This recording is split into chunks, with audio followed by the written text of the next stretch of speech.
Sa live stream ni Enhypen member Jake, makikitang napapahindak siya sa kantang Raining in Manila ng Pinoy band na Lola Amor.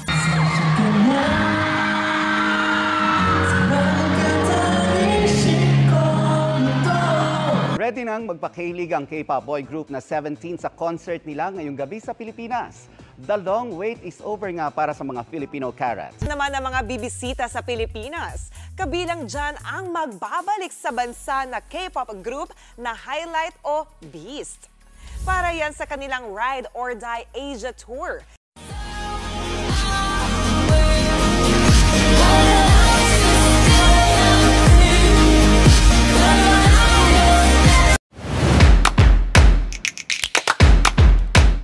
Internationally renowned chef Gordon Ramsay is set to open up his first restaurant in the Philippines.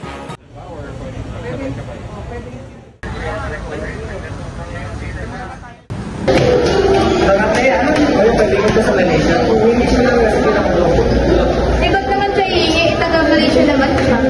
Nakita na kasi sa Facebook yung itsura natin. So, gusto na malaman. Yan pala.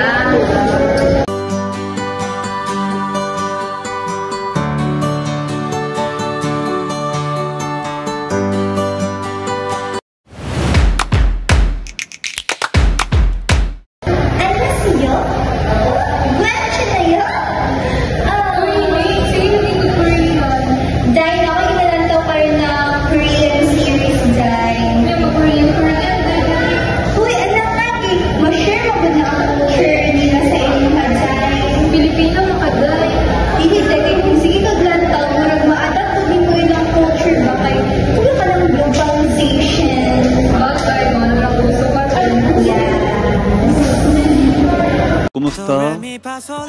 Kumusta? Yes. Uwi ka na? Hindi ako akakali.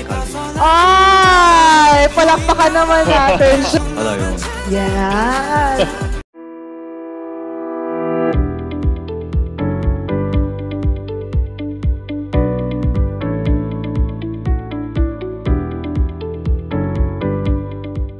Ibang bagong ditigan. First, what is your favorite food? Some Food is mochi. What is your favorite fast food chain? here in the Philippines, bro. It depends on you. And South Philippines or like Jollibee. Jollibee. How about your favorite music? My favorite music is Nothing by Blue Major. Welcome to Wonderland. Wow. 90 by High-Tech. How about your favorite clothing brand? Ano?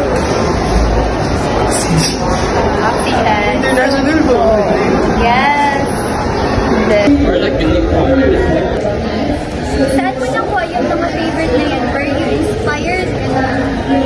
Yeah, actually, nakita lang ako sila randomly sa TikTok. Sa TikTok yun ako sila talaga nakita at first. And then I tried to make mochi at home. And then eventually I tried to like that. And then also put music ni Bruno Major. Yeah, sa TikTok ako siya nakita. So, thank you so much. So, saan niyo mo ito naging favorite? I like their design. This is one of my favorite.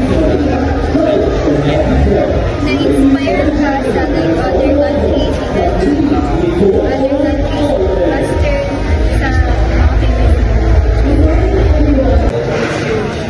So for me, cultural exchange, mali siya itong pina-appreciate na ito ang mga iba't ibang cultures na other people, even though we are Filipino. We appreciate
when you